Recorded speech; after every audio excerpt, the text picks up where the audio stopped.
Good afternoon. The time is 6:00 p.m. An instructional committee meeting for the Board of Trustees of United ISD is being held today, October the 10th, beginning at 6 p.m. in the UISD boardroom, Lindenwood. The subjects to be discussed or considered upon which any formal action may be taken are as listed below. Items do not have to be taken in the order shown on this meeting's notice.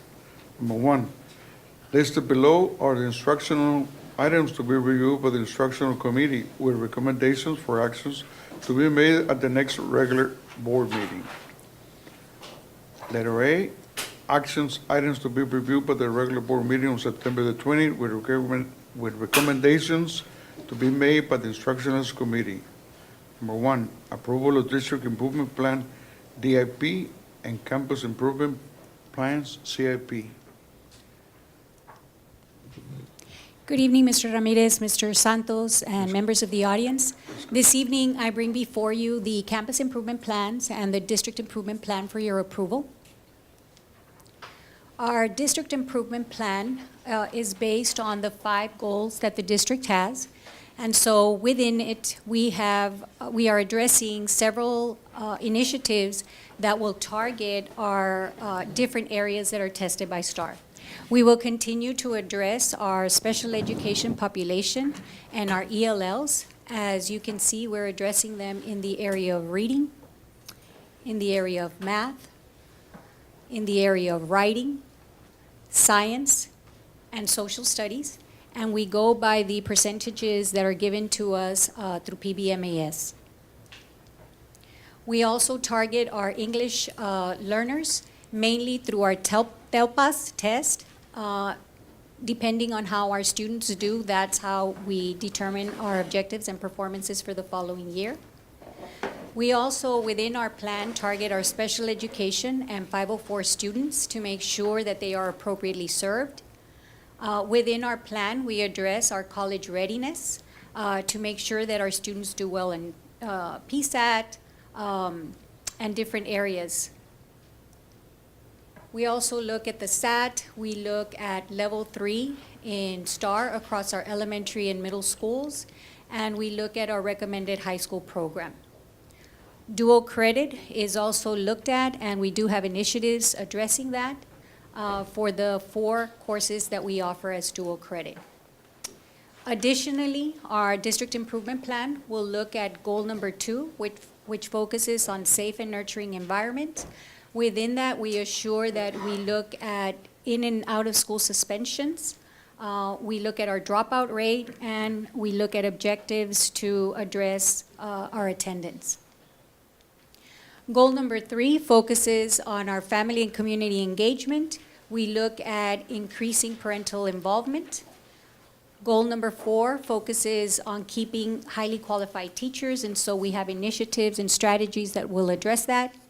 And then for goal number 5, which is our operational effectiveness, we look at maintaining superior rating in the first system. And therefore, our initiatives will address that. Any questions at this time? Ma'am. Mr. Rodriguez? No. Thank you. Thank you, ma'am.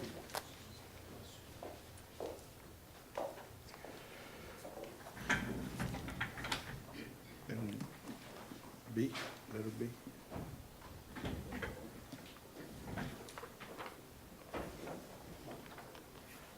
Go ahead. Items, letter B, items to be reviewed by the instructions committee meeting for information only.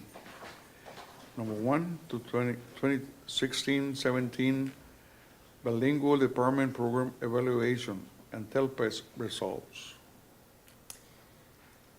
Good evening, board members, Mr. Santos, Mr. Gonzalez, members of the audience. I bring to you the Bilingual Program Evaluation Report and TELPAS results for 16-17. This is part of the mandates from TEA. We have to be in compliance with the evaluation process. These are showing you the UISD enrollments, the ELL enrollment, and the exit history. You have it there by year on the top portion, and on the bottom portion, you actually see an at a glance of the different levels, the elementary, middle, and high school, and the number of ELLs that we are servicing at the different levels as well. Here we have the 2016-17 STAR results for 3rd through 8th grade. I am going to go over the ELLs as far as the approaches for reading. For our bilingual duals, we are at 81%. For our early transition at 60%. Our ESLs, we are at 42%. Our current ELLs monitor year 1 and 2 at 64%. And our ELL monitors year 1 and 2, we are at 90%. And that just shows that our students that go through our programs are being very successful. You have the rest of the areas there, math, writing, science, and social studies for you to reference. The next one is at a glance of what we're doing with our dual programs. At the top, you have there that we are assessing our children with the end-of-year text levels. 96% of our students maintain our progress reading levels in both languages. In the middle section, we are monitoring those dual students that are taking the AP exams. In the 3 of the high schools, we almost have 100% everywhere except for Alexander. One of our students was not successful on AP, so we are at 93.7. If you see the green section on the bottom, we do have the all students versus our dual students and how they are surpassing the end of course STAR assessment. And then we have our dual graduates in the corner over here in the right-hand corner. These are your data tables that are given to us by the state. I'm going to go over the graduation rates for 4-year graduations for our ELLs. In 2017, for United High School, we were at 93.3%. Our LBJ High School, 84.1% of our ELLs were graduating in 4 years. For United South High School, 79.3% of our ELLs were graduating in 4 years. And for Alexander High School, 97.1% were graduating in 4 years. TELPAS is our Texas English Language Proficiency Assessment System. This is where we assess if our ELLs are actually being successful in learning the English language. We have our comparisons from last year, the previous year, and then last year, and we want to know if our children are reaching the advanced high and the advanced levels. And so for listening, we were at 82% of our ELLs reaching those levels. In speaking, 76%. In writing, 66%. In reading, 53%. And above all, for the composite scores in advanced, high, and advanced, we are at 69%, which is higher than the previous year, which we came in at 66%, if you see that, for the composite score. If we move a little bit further into this presentation, I wanted to share with you our middle school and high school ESL plan newcomers that are coming in as freshly new from either Mexico, Russia. We have children from Vietnam. We have them from several nationalities. And what we want to see is that they're showing progress between year 1, 2, and 3. So our year 1 recent immigrant, recent arrivals, reaching the advanced and the advanced high levels, we are at 28%. Our year 2 at 62%. And our year 3s are already at 70%, reaching the advanced and the advanced high levels, which is what we want to see in our district.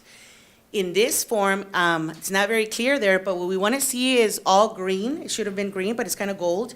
And so the ones that, all the campuses that are giving us that, the scores that we really want to see with our ELLs are highlighted for you. We do have some UISD targets up there for progress. We are expecting them to be at 55% as a district.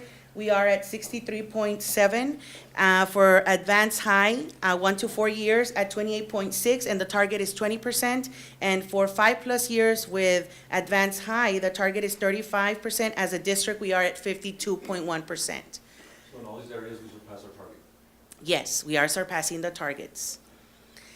Some of the highlights for last year, we want to just say that we are highlighting our students as the Bilingual Education Scholar Award. We do bring them to the board meetings in December and May. We also have our Summer Language Academies, and we're very proud of the International Language Academy that was held this past summer with our 2nd graders from Perez Elementary and Arndt Elementary at LBJ High School. And I also want to share that Dr. Liendo and Dr. Solis were selected to present at the Title III Symposium, which is a statewide symposium, which is like a big training and everything. So we're very proud of that. Know that our parents are provided with the progress of their students on a yearly basis, and our professional development continues to be in collaboration with our elementary, middle, and high school executive directors, and also with professional development department with Celia Taboada. We do monitor the campus improvement plans, and this is just a sample of one of the campus improvement plans and how we're monitoring the bilingual initiatives. And please know that we work in collaboration with everybody, like I mentioned before, because we are united. Any questions? Yes, ma'am. I have- Yes. Oh, You mentioned that we have, okay, I forgot how many, but different foreigners. Yes. Are they part on the north side or you can find them on the south side? Actually, we have kinder students from Turkey at Salinas Elementary. That's very close to, it's in Los Presidentes area. Right. So it could be one of our south schools there that I can remember right now. But from Russia, we have kids in the Mines Road area. We have students at Muller from Russia, and I think Faskin has a Russian student there. There's a professional development progress that was sent to the parents. Yes. And you see here, a letter, they received ELL progress on English and Spanish.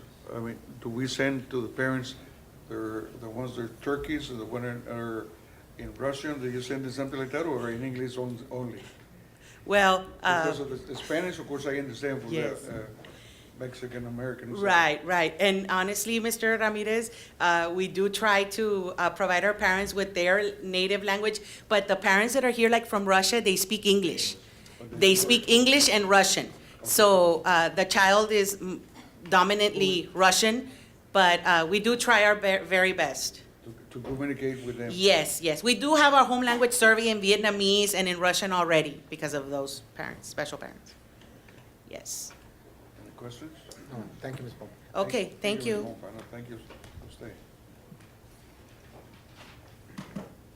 College Academic Readiness Summary for 2016-2017. Mr. Rosales? Good evening, Mr. Ramirez, Mr. Rodriguez, Mr. Santos, and members of the audience. I wanted to give you an overview of how we're doing as a district in reference to how we're assisting students or giving them opportunities to prepare them for college. So I'll go over some advanced placement results, dual credit concurrent enrollment results, SAT, ACT results. Start off with the AP exams that the students took this past year. Green is good, so it's indicative that the students are doing well on these AP exams, as indicated by the high schools earning distinctions for performance. As Dr. Pompa had mentioned, the AP Spanish language is very, it's like a 94% passing rate district-wide in reference to the students doing very well on it. We also have the calculus exam. We also have studio art, where the students are being very successful, and a lot of students taking the AP English language and the U.S. history. So by looking at the summary here, we notice that we've had positive gains for the past 4 years in reference to exam grades reported, qualifying scores on AP exams, scores of 5, 4s, and 3s, and the number of students that are being accessed by these AP exams. And this is attributed to the courses that we offer in the district to prepare them for the AP exams. So we're being very successful in those areas in preparing them for recognition as AP scholars and also for performance acknowledgments on their transcript. If you look at the number of AP scholars we've had for the past 7 years, it's positive gains. You'll notice that we've gained 1 for National AP Scholar this school year. So these are students that have obtained very good scores on AP exams when they take AP exams of course of 3 or better. In reference to the dual enrollment we have in the district, these are the students that are taking the courses during the school year. We have History 1302 in the fall for the 11th graders, and you'll notice that we had an enrollment increase of 829, 95% passing rate. And for the English 1302, and these are the teachers that are credentialed through LCC as our adjunct instructors, so we're saving quite a bit of tuition with these instructors teaching the courses for us. And you'll notice that the passing rate is close to 100%. For the spring term, we had the English 1301. You'll notice we had 731 students at close to 99% passing rate. And for the math, in the spring of 2017, we had 408, so close to 98% passing rate. And also giving an opportunity to not just take college algebra, but other math courses that they might need for their degree plan when they graduate from high school. In reference to allowing the students to take online courses, we also have the GO program, which is an opportunity for students to take these courses online through LCC, and the ones that are in green are the ones that they garner dual credit, which means high school and college credit, and the other courses there are pretty much for just college credit.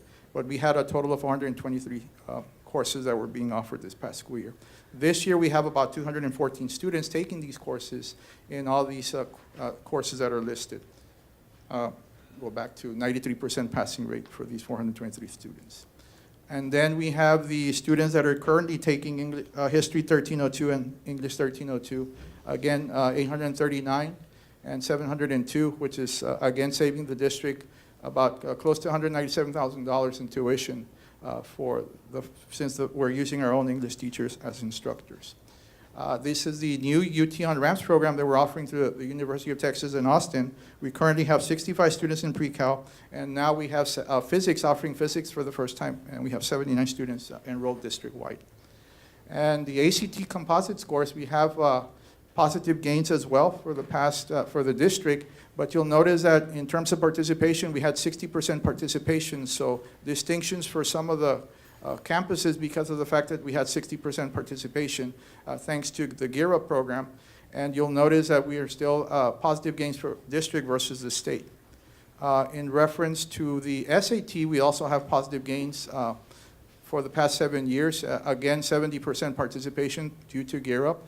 And also, since some of the students, the top 30%, are taking the SAT course, this is also indicative of positive gains, as I'm going to show you in the next slide.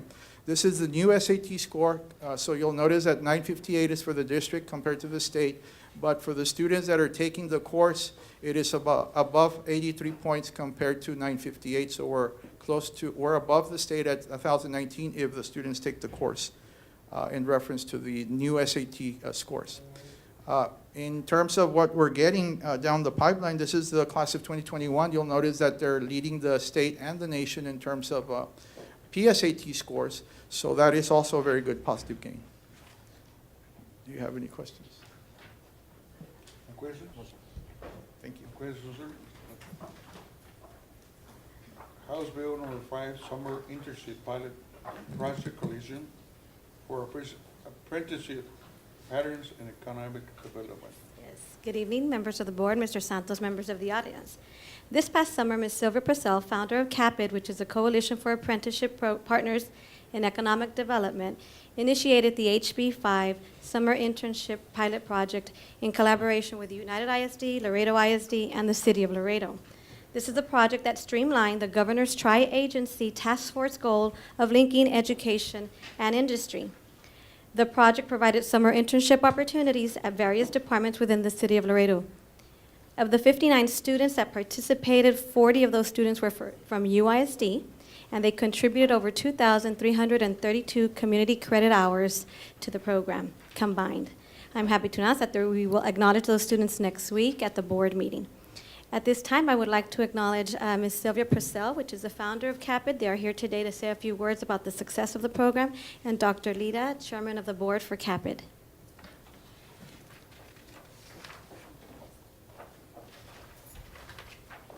Good evening, Mr. Ramirez, Mr. Santos, and members of UISD and community leaders. Thank you for the opportunity to be here with you today, and thank you for supporting this initiative. It is a very important initiative to the state of Texas and particularly our community to link education and workforce strategies. We were delighted that the City of Laredo took a lead role in implementing a program like this, which falls in line with, again, the Governor's Tri-Agency Task Force. It's a tremendous effort, and we thank you for your leadership. It was a very successful program.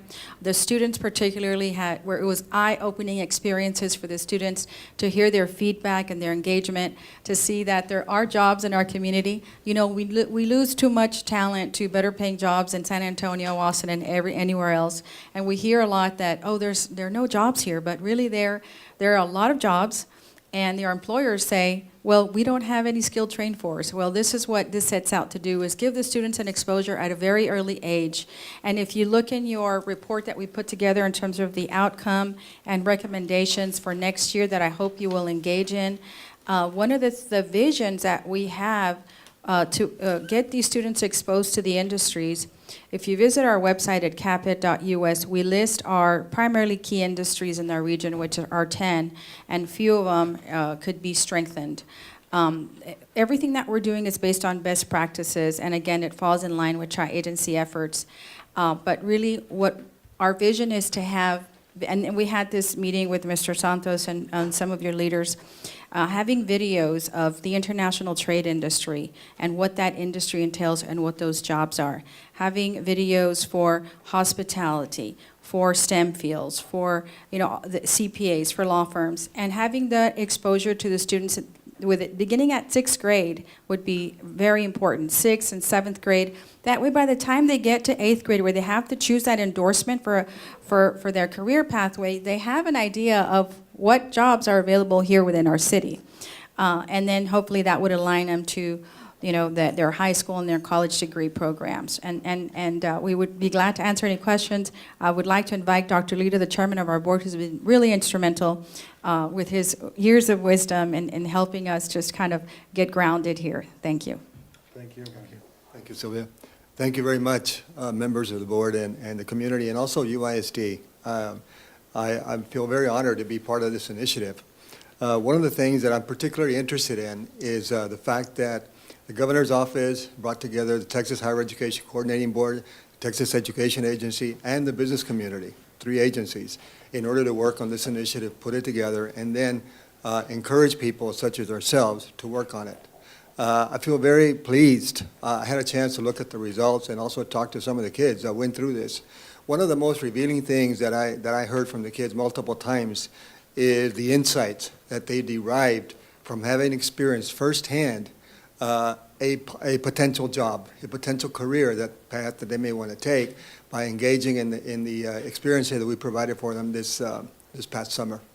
And that's only the beginning. I think that's one of the things that I'm really excited about, and that is not only the impact that we've had, but also the input that kids have, that employers have, that we got from the city. They had some very constructive ideas, and we're looking for more input from UISD, Laredo ISD, and also the business sector.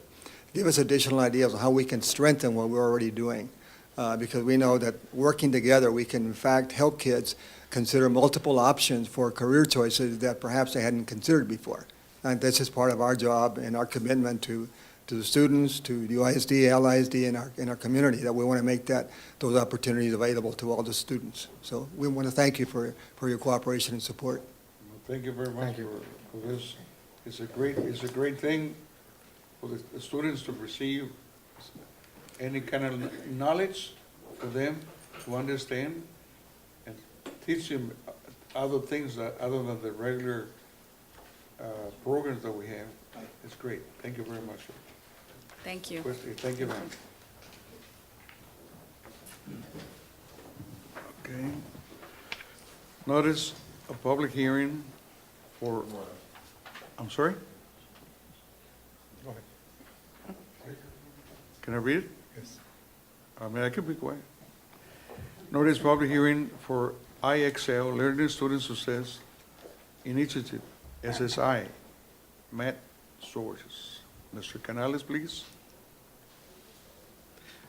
Good evening, Mr. Ramirez, Mr. Rodriguez, Mr. Santos, and members of the community here that are here today. This past board meeting, I met with you all about the state taking away some funding on our math initiatives for our students that need that extra support. And so we had an opportunity to go out and look for other companies that could provide us the best quality of instruction for our kids that struggle. So we did the pilot, and that was the one that I informed you in our past board meeting. I'm here to let you know that unanimously our 9 middle schools math departments have agreed that we want to keep this program, IXL, and we are hoping that you will allow us to fund it. And of course, we need to have a public hearing about that. So we're here to let you know that this program here, compared to what we had before, which is Think Through Math, we felt that we would be able to capture more kids with this particular software program. Thank you very much, sir. Anything, do you have any questions, sir? We have one public comment. One public comment only? You have there? You have- Yes, I have it here. Can you please call it? Ms. Melissa Guerra.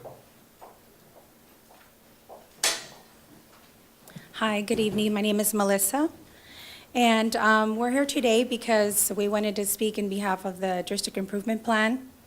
And I wanted to also let you know that October is Dyslexia Awareness Month. And when we look at District Improvement Plan, that's exactly what I wanted to point out. And at this time, I'd like to take the opportunity to thank the United Independent School District because many teachers, educators attended the South Texas Dyslexia Conference that was held for free for all of the educators, and partnering up with TAMIU. And NIHouse was able to come down and provide that additional training for them, and that was provided by Dyslexia Smart. As you prepare for the Dyslexia Improvement Plan, we're hopeful that the school district will be in compliance with the dyslexia interventions chosen. We also anticipate that in the near future, UISD will have literacy as a priority for all students to read, write, and spell. And we know that you've already taken that initiative, so I thank you for that. I just recently watched a Read for Life campaign, and that is a really great indicator of the need for the education force task that is needed here in South Texas. I know that our community has a very high volume of highly educated parents, but dyslexia does not discriminate. It does affect 1 in 5. And I'd like to point out that UISD currently only has 1% identification rate, in which national average is 8 to 10%. So we're still missing a lot of identification of our children. My children are present here today, and they are they both have dyslexia. For one of them in 6th and in 3rd grade. And as you look into choosing a program that's suitable for our children and that is in compliance with the Texas Dyslexia Handbook, I highly recommend that the improvement needs to be done also in the administrators making the decisions for the dyslexia programs, and that they are or have a background knowledge of the dyslexia and reading specialty, specific learning disabilities in dyslexia.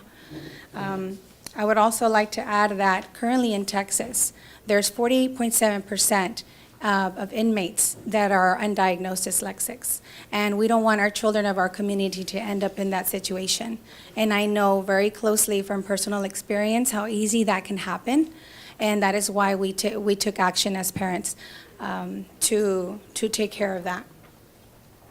We have hosted 2 different conferences, one by Dr. Elsa Cardenas Hagen last February, in which we had over 100 attendees, and a lot of them were educators. We can see that a lot of the educators are hungry for this information. They are all requesting a little bit more of additional trainings. And then this last one, we had over 136, in which a lot of them were also from UISD and the other district. So as you move forward onto the improvement plans, we as a community ask that you choose and outreach to other regions, such as Region 10. We have Melanie Royale in Region 10 that is a consultant for dyslexia, and that is just something that we really need here in our school districts. And I thank you for this opportunity, and I wanted to leave you with this quote. Everyone is a genius, but if you judge a fish by its ability to climb a tree, it will live its whole life believing that it's stupid. Thank you. Thank you. Thank you very much, ma'am. Nothing to present from the administration? Adjourn to adjourn.